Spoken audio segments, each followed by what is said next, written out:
Opinions and stories around the game we love, told by your favorite storytellers. Stay up to date with all things cricket. Subscribe to Cricbuzz's YouTube channel and press that bell icon now.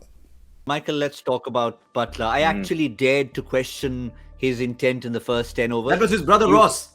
You That was quickly, twin brother Ross.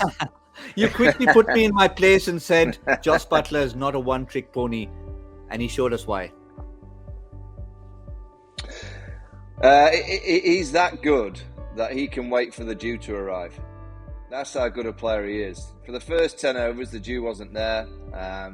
It was tricky. Sri Lanka bowled great, got early wickets. And he's the best because he can do exactly what he's done throughout that innings. He just hung in there, and then all of a sudden he found his range, got a few over the ropes, and he's such a hard batsman to stop once he starts hitting those sixes, because he doesn't hit sixes in the same area. Some players just hit it over cow corner, long on, and if you go wide of off stump, you can restrict the sixes from being hit. If you go wide of off stump to Joss Buttler, you can still carve your way over point or over extra cover, or you can play one of those trick shots. He's got the real 360-degree game of hitting sixes, not just boundaries. He's an incredible player, calm, smart. You can see he's always talking to the non-striker at the other end about what to do. Owen Morgan's the captain without any question. He's a brilliant leader.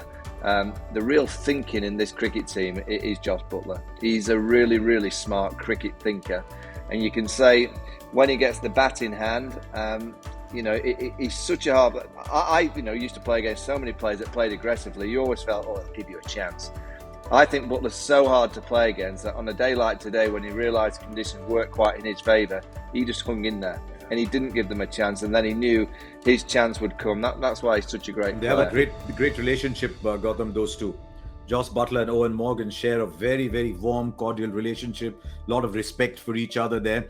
And I think this innings is so important for Owen Morgan to stand in his dressing room and say, I got the runs today.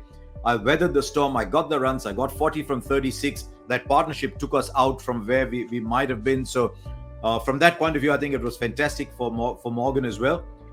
But what Michael said is so true. Where did Joss Buttler hit sixes today? He hit straight. He hit over long on. He hit over deep backward square. And he hit over cover. So he's hitting sixes everywhere. And I mean, he could hit us. Didn't he hit one there? Or did that go for four? Over fine leg? No. One bounce, yeah, four. it was almost there. So yeah, you can hit them everywhere. I know at the halfway point, Michael, you were even happy with about 130, because we'd suddenly seen 47 for 3 and Buttler was there but not quite looking himself. Owen Morgan was struggling a bit. Now the extra few runs, the extra 30 runs, almost seems like a cushion, despite the fact that there's lots of dew.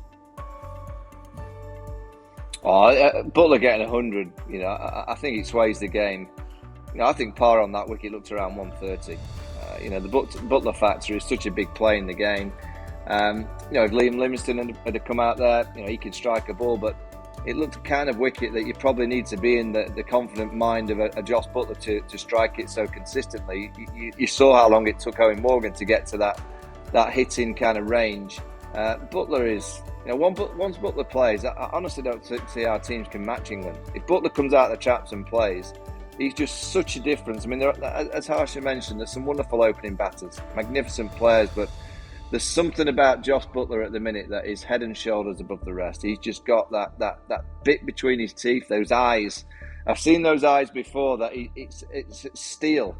He's got calmness and he's a lovely guy, but I tell you what, he's made of steel. And when he gets that kind of buzz and that want, and he wants another World Cup. He wants to be a part of England lifting that trophy in a week or so's time. I saw those eyes in 2019, and I've seen them again, and they're going to take some stopping with the form that. Would you almost ask Bairstow to keep wickets today, given that he's been running up and down 20 overs, very humid? Would you almost ask Bairstow to keep wickets? Nah, but he loves being behind he loves being behind the stumps, being in the game, and tactically helping Morgan. That combination and that relationship that you mentioned, Harsha, you're spot on, because they just have a synergy that they just look at each other, and Morgan allows Buttler to manoeuvre the field, and there's no kind of look from the captain, say what you do. He just allows him to do what he does from behind the stumps, and a lot of the information that Morgan gets comes from Buttler behind the stumps.